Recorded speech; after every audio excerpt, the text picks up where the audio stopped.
오늘 말씀은 창세기 6장 1절부터 10절까지 말씀입니다. 창세기 6장 1절부터 10절까지 말씀입니다.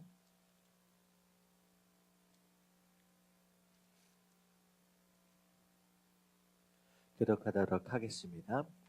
사람이 땅 위에 번성하기 시작할 때에 그들에게서 딸들이 나니 하나님의 아들들이 사람의 딸들의 아름다움을 보고 자기들이 좋아하는 모든 여자를 아내로 삼는지라. 여호와께서 이르시되 나의 영이 영원히 사람과 함께하지 아니하리니 이는 그들이 육신이 됨이라.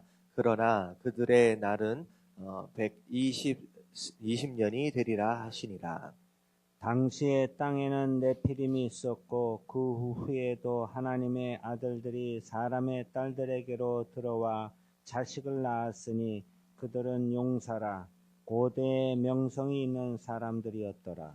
여호와께서 사람의 죄악이 세상에 가득함과 그의 마음으로 생각하는 모든 계획이 항상 악할 뿐임을 보시고 땅 위에 사람 지으셨음을 한탄하사 마음에 근심하시고 이르시되 내가 창조한 사람을 내가 지면에서 쓸어버리되 사람으로부터 가축과 기는 것과 공중의 새까지 그리하리니 이는 내가 그것들을 지었음을 한탄하매니라 하시니라.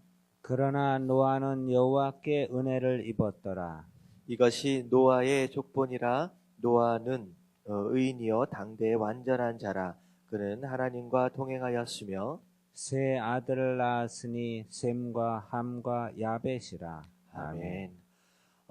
오늘부터 나오는 이제 이야기가 이제 노아에 관한 이야기입니다. 우리가 전에 한번 살펴본 바가 있지만 한 구절 한 구절 조금 더 깊이 있게 좀 살펴보도록 할게요. 사람이 땅 위에 번성하기 시작할 때에 그들에게서 딸들이 나니 이제 사람들이 이제 함께 모여 살고 또 흩어져 사는 가운데 이제 사람들이 많은 이제 자녀들을 낳게 되고 점점 이제 숫자들이 많아지게 됐습니다. 네, 그런 가운데 이제 딸들을 낳았다라고 하는데 이게 딸들이 어떤 딸이냐? 이게 밑에 좀 설명이 좀 나오고 있어요. 2절에 보면 하나님의 아들들이 사람의 딸들의 아름다움을 보고 자기들이 좋아하는 모든 여자를 아내로 삼는지라.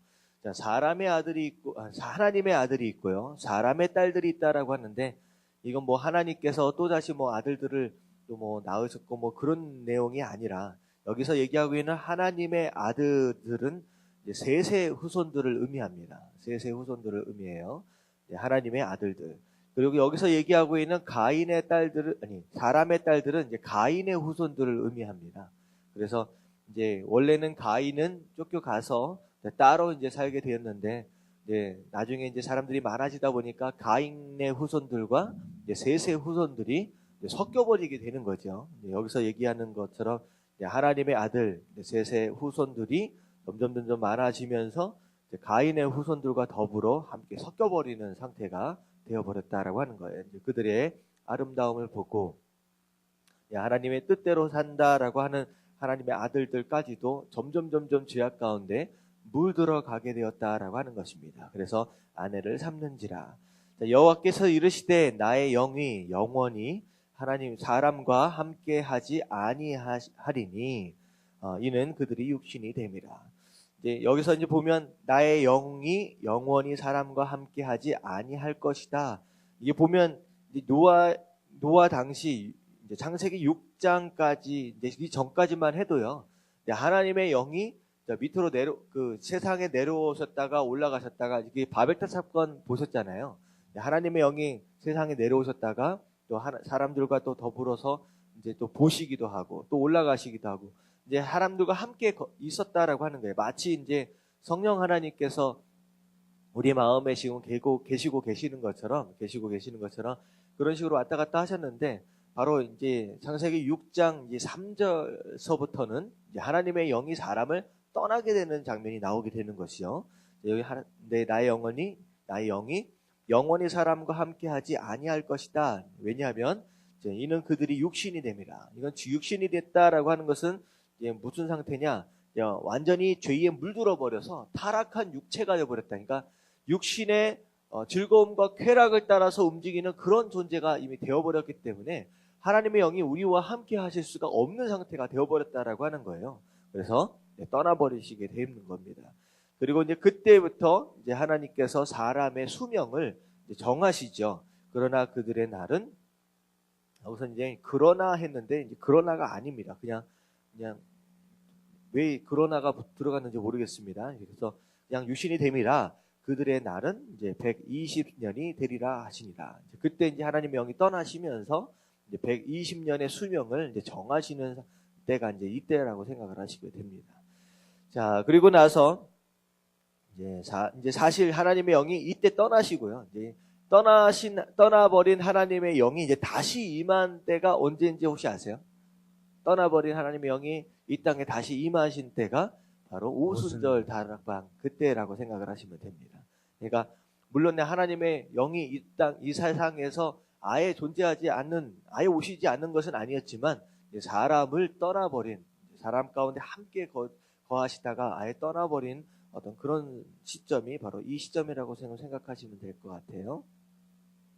자, 4절에 보니까 당시의 땅에는 네피림이 있었다. 이 네피림은요, 이제 키가 크고 힘이 센 거인을 가리키는 말 이렇게 나와 있는데, 그 당시에는 이제 거인들이 좀 존재했다라고 이제 말을 합니다. 그리고 심지어 어떤 학자들은요, 아담과 하와 이제 창조 당시에 그때의 사람의 키나 사람의 덩치가요, 오늘날 우리보다 훨씬 크지 않았나라는 그런 추측을 좀 해본대요. 왜 그러냐면 그때 당시에 나무들이나 식물들이나 심지어는 이제 잠자리 사이즈가 거의 새 사이즈 정도, 큰 새, 어떻게 보면 거의 독수리 사이즈 정도로 이제 화석들이 발견이 되거든요. 그러니까 곤충들까지도 그렇게 사이즈가 크고, 그 당시에는 사실 노아의 홍수 이전에는 이제 이 땅이 살기가 굉장히 좋았던 땅이거든요. 아무리 저주를 받았다라고 하지만. 그래서 이제 사람들의 이제 키나 어떤 등치도 오늘날보다는 좀 더 크지 않았겠느냐, 그런 얘기를 좀 하기도 해요. 그래서 여기서는 이제 땅에 네피림이 있었다, 거인들이 살고 있었다라고 하는 거. 그 외에 하나님의 아들들이 사람의 딸들에게로 들어와 자식을 낳으니 그들은 용사라 고대의 명성이 있는 사람들이었더라. 여기서 이제 사람의 딸들, 하나님의 아들들이 사람의 딸들에게로 들어와라고 이제 해석을 했어요. 이제 들어와가 아니라 들어갑니다. 들어와는 이 입장이 이제 쓰고 있는 입장이 사람의 딸들이 입장에서 쓰면 들어와가 되는 거고, 하나님의 아들들 입장에서 쓰면 들어가가 되는 거거든요. 분명히 영어도 보면 이제 went to라고 써져 있어요. 그러니까 들어갑니다. 왜 이게 이상하게 거꾸로 쓰여졌어요? 어쨌든 이제 결국은 이제 그들이 이제 하나님의 아들과 사람의 아들들이 함께 이제 자녀를 낳기 시작하는데, 이제 그 자녀들이 그 당시에 용사가 되어지고 명성을 날리게 되는 그런 사람들이 되었다라고 하는 거예요. 그리고 나서 이제 5절을 보니까 여호와께서 사람의 죄악이 세상에 가득함과 그의 마음으로 생각하는 모든 계획이 항상 악할 뿐임을 보시고, 그러니까 세상에 죄악이 가득했었다라고 하는 거, 그리고 생각하는 모든 계획들이 그냥 악한 것만 생각한다라고 하는 거예요. 그래서 제가 5절의 말씀을 어떤 식으로 표현했었냐, 그때의 모습이 어떤 상태냐, 죄악이 뭐가 되었을 뭐가 되었을 당시냐면 죄악이 문화가 되었어요. 그러니까 죄악이 아예 문화가 되었었어요. 그들의 삶이 되어진 상태입니다. 그러니까 어떻게 보면 이제 내가 죄를 지었다라고 하는 어떤 그런 것으로 인하여 양심의 가책을 느끼는 게 아니라 그것이 그들의 그냥 생활 방식이 되어지고 그냥 문화가 되어지고 일반적인 상황이 되어버린 거예요. 누구나 죄를 짓는 그 시대가 되어버렸다라고 하는 것이에요. 자, 그것으로 인하여 이제 6절을 보니까 땅 위에 사람 지으심을 한탄하사 마음에 근심하시고 이르시되 내가 창조한 사람을 내가 지면에서 쓸어버리되 사람으로부터 가축과 기는 것과 공중의 새까지 그러하니라 하니 이는 내가 그것들을 지었음을 한탄함이라 하시니라. 자, 이것은 무엇이냐? 자, 하나님께서 원래 사람을 지으신 목적, 그래서 원래 원하셨던 모습이 이게 아니었다라고 하는 거예요. 그러니까 하나님이 지금 사람이 죄악 가운데 빠져버리고 완전히 물들어버리고 그냥 죄악이 문화가 되어버린 그런 상태를 딱 보시면서 가슴을 치시는 거예요. 원래 내가 사람을 만들었던 목적이, 내가 이 땅을 만들었던 원래 내가 원했던 모습이 이게 아니었다라고 하는 거죠. 그래서 이제 하나님께서 이제 한탄하셨다, 근심하셨다라고 하는 거예요. 사실 이 말씀을 통하여 우리가 생각해 볼 수 있는 내용은 무엇이냐면요. 하나님의 목적대로 살지 못하는 인생, 하나님께서 원하시는 원래 모습이 있다라고 하는 거예요. 우리 삶 가운데 하나님의 기대가 있다라고 하는 것이죠. 근데 그 기대를 따라서, 그 목적을 따라서 살지 못한다라고 한다면 하나님이 어떻게 하시느냐? 한탄하시고 근심할 수밖에 없다라고 하는 것입니다. 그래서 어떤 인생은, 잘 보세요. 이 사람들이 그냥 비실비실 그렇게 산 게 아니에요. 자, 보면 4절에 보면 그 당시 그들이 뭐였었냐면 용사이기도 하고 고대의 명성이 있는 사람이다. 다시 말하면 대단한 일들을 세상 가운데 이루어내며 살고 있던 사람들이 있다는 거예요. 용사이기도 하고. 용사를 보면 여기 영어로 보면 히어로예요. 그러니까 사람들 앞에서 존경을 받기도 하고, 와 대단하다, 와 그렇게까지 했단 말이야 하면서 사람으로부터 여러 가지 칭송과 뭐 그런 명성과 그런 것을 떨치며 산다라고 할지라도 그게 하나님께서 원하시는 목적을 따라 살지 않는다라고 한다면, 하나님께서 원하시는 모습이 아니었다라고 한다면 하나님이 한탄하시고 근심할 수밖에 없다라고 하는 거예요. 그래서 우리가 어떤 모습으로 살아야 하느냐? 간단합니다. 하나님께서 왜 나를 이 땅 가운데 보내셨느냐? 그리고 하나님께서 나로 하여금 살기 원하시는 원래 모습이 어떤 모습이냐? 하나님의 기대가 바로 어디에 있느냐라고 하는 걸 알고 그 목적과 그 기대를 따라 사는, 바로 그게 하나님 앞에 기쁨이 되는 삶이다라고 하는 거 우리가 생각하시면서 오늘 하루도 하나님의 한탄과 근심 가운데 사는 것이 아니라 하나님의 기쁨과 하나님의 정말 원하시는 뜻을 따라 사실 수 있는 저와 여러분들 되시길 주님의 이름으로 축원합니다. 아멘. 아멘. 자, 그 당시에는 그렇게 살았다라고 하는 거예요. 이제 그런데 8절에 나오는 이제 말이 이제 그러나 하고 시작해요. 그러나. 제가 이제 여기서 무엇을 말씀드렸느냐? 이게 바로 그럼에도 불구하고의 신앙입니다. 사람들이 다 죄를 짓는다라고 할지라도 말씀드렸다시피 죄악이 문화가 되어져 버리고 죄악이 그들의 삶의 일반적인 모습이 되어졌다라고 할지라도 그럼에도 불구하고 그러나 노아는 여호와께 은혜를 입었더라. 노아는 달랐다라고 하는 거예요. 노아는 달랐다. 자, 9절을 보니까 이것이 노아의 족본이라. 노아는 의인이요 당대의 완전한 자라. 그는 하나님과 동행하였으며. 이 노아에 대해서 이제 세 가지로 설명을 하고 있죠. 의인이었다, 당대의 완전한 자였다, 그는 하나님과 동행하였다. 자, 의인이다라고 하는 것은, 자, 무엇이 의라고 말씀을 드렸냐면 하나님의 뜻이 바로 의입니다. 하나님의 뜻이 이루어지는 것이 정의고요.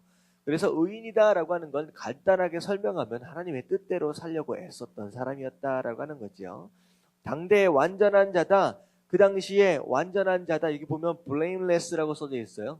누구 얘기인가? 완전한 자다라는 거 perfect이라고 표현하기보다는요, blameless는 누군가에게 욕먹지 않는 사람이었다는 거예요. 그러니까 다른 사람들에게도 그래도 괜찮은 사람이었다는 거예요. 그러니까 욕먹을 만한 짓 하고 사는 사람이 아니었다라고 하는 것이죠. 그러니까 다른 사람에게 관계 가운데서도, 하나님의 뜻 가운데 살면서 다른 사람들 인간관계 안에서도 못된 짓 하고 사는 사람은 아니었다라고 하는 것이죠.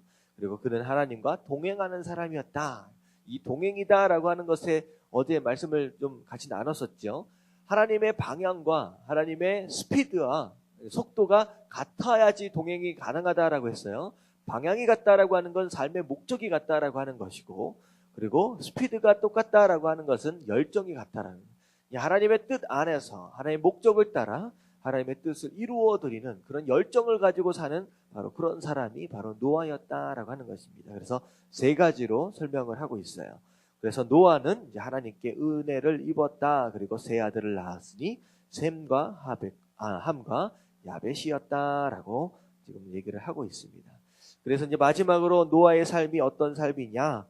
세상이 다 물들어 버렸다라고 할지라도 그럼에도 불구하고 끝까지 자기가 서 있을 자리를 지키고 자기가 해야 할 일들을 감당하는 바로 그런 사람이었다라고 하는 거. 결국은 이런 사람이죠. 세상이 다 썩었으니까 다른 사람들도 다 그런데요. 뭐 요즘에는 다 그렇게 살아요라고 핑계대는 인생이 아니었다라고 하는 거예요. 바로 그게 우리가 살아가야 할 모습이다라고 하는 것입니다. 자, 오늘 말씀 가운데서 이제 우리가 생각해 볼 수 있는 내용은 무엇이냐? 하나님의 영이 떠나버린 시점. 결국은 우리가 육신이 되어버리는 바로 그때 육신을 따라가고 정말로 하나님의 뜻과는 상관이 없이 죄악 가운데 완전히 물들어져 버리는 그런 사람이 되어버리면 하나님의 영이 우리와 함께 하실 수 없다라고 하는 것이죠. 그리고 아무리 용사가 되었다, 고대의 명성을 날리는 자가 되었다라고 할지라도 원래 하나님께서 원하셨던 모습, 하나님의 목적대로 살지 않는다라고 한다면 하나님이 한탄하시고 근심할 수밖에 없다라고 하는 것입니다. 그래서 무엇을 대단하게 이루었다라고 하는 것보다 더 중요한 건 뭐냐면 하나님께서 원래 원하셨던 모습, 하나님이 우리 삶 가운데 원하시는 목적을 따라 사는 것이 하나님의 기쁨이 되는 삶이다라고 하는 거. 그리고 세상이 다 물들고 다 썩었다라고 할지라도 그러나 그럼에도 불구하고의 신앙을 가져야 된다라고 하는 거. 다 그런데요라고 하는 핑계대는 그런 인생이 아니라 그럼에도 불구하고 내가 있어야 할 자리를 지키고 끝까지 하나님과 동행하는 삶, 끝까지 하나님께서 허락하신 사명을 감당하는 바로 그런 삶을 살아야 한다라고 하는 것이 바로 오늘의 우리의 삶이 되어야 할 줄로 믿습니다. 그래서 오늘 이 말씀들 좀 기억하시면서 하나님, 주님 뜻대로 살게 하여 주시옵시고 목적에 합당한 삶을 살게 하여 주시옵시고 핑계대는 것이 아니라 그럼에도 불구하고의 신앙을 가지고 끝까지 주님 바라보며 믿음으로 승리하는 그런 삶을 살 수 있도록 해달라고 우리 다 같이 주님 한번 부르짖고 통성으로 기도하도록 하겠습니다. 시작. 주님